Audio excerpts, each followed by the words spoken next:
Tommy Robinson, the national hero. Ladies and gentlemen, he found me in the end, and he really had a go at me on Twitter, but I really don't mind, I don't care, because actually I think our next speaker is a national hero. Ladies and gentlemen, Tommy Robinson.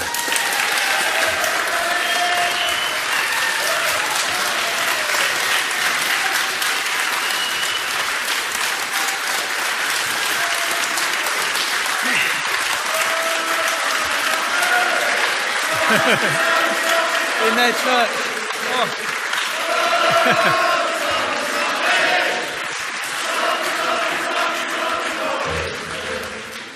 This is getting lower and lower.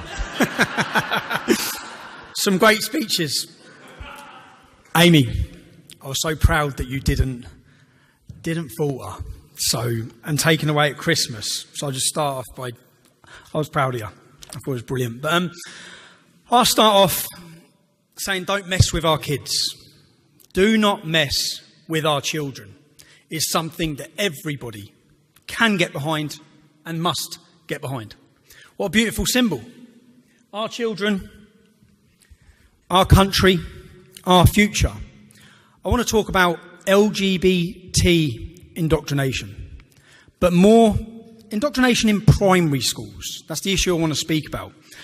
With LGBT, I want to focus on the T and see how many people are aware that in September, teachings in primary school will become compulsory.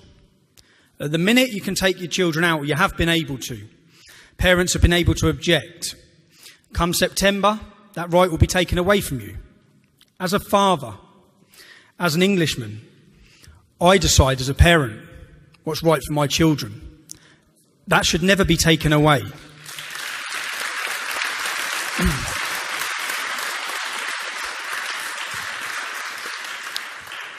In a Welsh school, they held a meeting about this forced indoctrination, about the fact that you will no longer be able to decide what's taught to your child.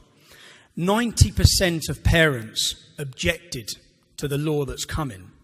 In Wales, they followed straight through anyway. Ignored the 90%. We know that so often. Ignore the majority. Ignore what they want. We're going to decide what we're pushing forward with. Now, the wake-up moment for me, and the moment that really shone a light on this for me, is how many people saw the protest of parents in Birmingham, Muslim parents, outside of schools. I'll be honest. I saw it, and I thought, actually, it fits with what I talk about. Is this homophobic Muslims following the teachings of Islam? It would have been a very easy point to push or to get behind. And I started watching and listening. I found out that a Muslim child come home from school, primary school. Remember that, primary school, under 11. I believe this little girl may have been 6 years old, come home and told her mum and dad that she can be a boy. Now that was the issue that raised the problem for the Muslim parents. They then started looking at this program that was being taught to their children. Again, I would have been of the mindset, are these homophobic Muslims? Is this the reason? I looked at the school. I saw that the man who's running this education system within the school is homosexual. So then I investigate to see if there's been any previous complaints at the school by Muslim parents about having a gay man teach their children, which there hadn't.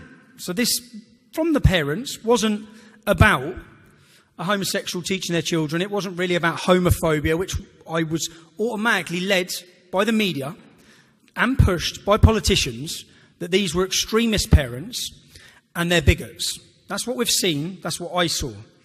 I then looked and listened a lot to what the parents were saying. And I stand here today, not as a political activist. I stand here to talk about this issue, which will surprise people, the issue I'm talking about. I talk about it not as a political activist, as a father. I listened to those Muslim parents. I didn't see them as religious activists. I saw them as fathers, concerned parents with what was being taught to their children. The moment that really ingrained it for me was when I saw Ellie Barnes. Ellie Barnes is a government advisor, an award winner, an LGBT activist in Birmingham. This problem comes from Birmingham. It's rolled out from the city of Birmingham, which is why the Muslim parents have been on the front line of this issue in that city. She said previously, and we hear that this is about tolerance. That's what we hear. This is about this teaching of the children. We'll get on to what they're teaching, but we hear it's about tolerance. Ellie Barnes, and I'll quote her, "We must smash the heteronormativity in primary school children." That's someone with an agenda, their own agenda, and they want to push it on our children. Not her children, our children. Okay? Smash the heteronormativity. The normativity of a man being with a woman, which is normal. Okay? And they want to smash it. And this is like when I first woke up to the issues I'm known for talking about. The more I read, the more concerned I come. It's exactly the same with this issue. The more I've started looking and learning and seeing the agenda that's being pushed on primary school children, the more concerned I've come. Let me show you a video, and I could show you hours worth of these videos, yeah? Let me show you a video of primary school nursery children. Would like to do some of those funny little dances from Fortnite? Does anybody know any of the dances from Fortnite? Oh, then you are a credit to your community. But most of all, Michael likes to twerk. Now, does anybody in this room know how to twerk? All right, well, it's quite important to the story, so I will just give you a very quick demonstration. All you need to do is you just stand with your feet sort of shoulder width apart, like so. Okay, and I'll show you at the side, so you get a better view there. And you're crouched down into this sort of position here, so your bum's sticking out. Hope you're taking this all in. And then you just move your bum up and down like that, and that's twerking. Now, for me, if a man wants to dress as a woman, you do that. Yeah, I have no problem with it. In fact, on our Day for Freedom event, we had a drag artist come out because it's about freedom. Okay? If a man wishes to dress as a woman and walk down the street, I support your freedom to do so. Okay? What I don't support, and what we cannot support as a country, is this to primary school children. Okay? And we'll get on to why. The reason why. 10 years ago, there used to be 2 referrals a week for gender dysphoria. I've said that right. I have many problems with it. There used to be 2 referrals a week. There's now 50 a week. Okay? The media celebrate any dysphoria within children, which 50% of the children end up having autism. We have the Tavistock Foundation is the one organisation which children are sent to when they have gender dysphoria. They've had 35 resignations in the last 3 years from experts, medical experts, who are standing against what is being forced. Many of the statements people have made when they've resigned is, we don't feel we can talk about this because of the trans lobby, who then attack them. People feel silenced, that they cannot speak about this issue. Now, where have we heard that before? Where have we seen that before? We've seen social services, police leaders, everyone whose job it is to protect children, stand by and allow industrialised rape of a generation of children because they were scared to talk about the issues. They were scared to talk about the issues for the same reason that now medical experts are scared to address these issues. That is because many organisations and groups who are funded attack them, destroy them, deplatform them, slander them. Let me read now. So, medical professionals are being silenced on this issue. That's why I want to talk about it. That's why I believe we have to talk about it. There is a Muslim gentleman in Birmingham who faces prison for taking his child out of school because he stands against this indoctrination of his child. Okay? Remember, this is becoming compulsory. I believe he's in court on the 30th of March. We have to stand with that man. The British public must stand with that parent. It is his right to decide, and not, and again, I'm going to be called transphobic, hateful, bigoted, homophobic. I will weather that storm because I'm standing up as a parent and I'm standing up for what's right.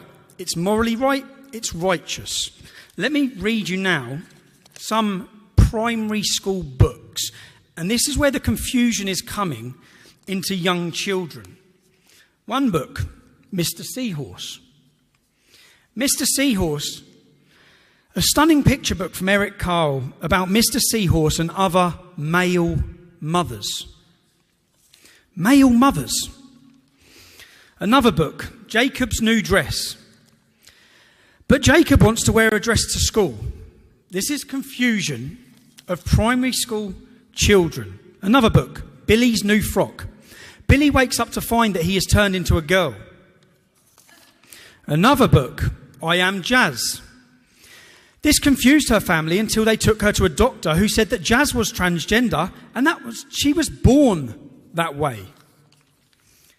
These books, and in fact, I hate to do this, but I will do it. I'll quote the Guardian newspaper. Another book, and my issue on this is they're primary school children, okay? You're talking, some of the children now being referred to these gender dysphoria are 3 years old. Sargon said to me earlier, my son when he was 3 thought he was a fire engine, okay?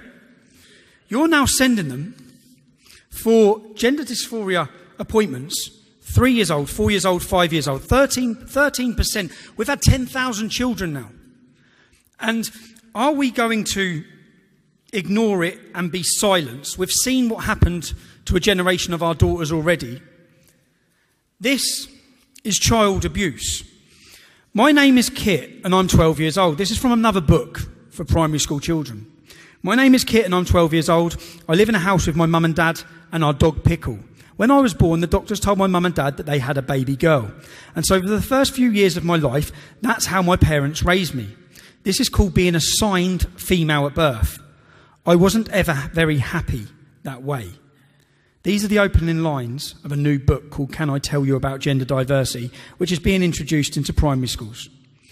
You wonder why you are confusing our children. We are sitting on a trans time bomb of confused young children growing up. And when we talk about, I've spoke about the way that people don't feel free to speak about this. I've watched as the Muslim community, the more I've looked into it, they've been silenced in Birmingham. They've been silenced, they've been stigmatised, they've been slandered as extremists. I've seen the local politicians condemn them. They're parents who have fears and worries about what's being taught to their children. The message I'd like to give about this organisation and about activism to the British establishment. Do you know what's crazy? This is all happening under a Conservative government. Not under Jeremy Corbyn's Labour Party, under a Conservative government. The silencing and the fear aspect.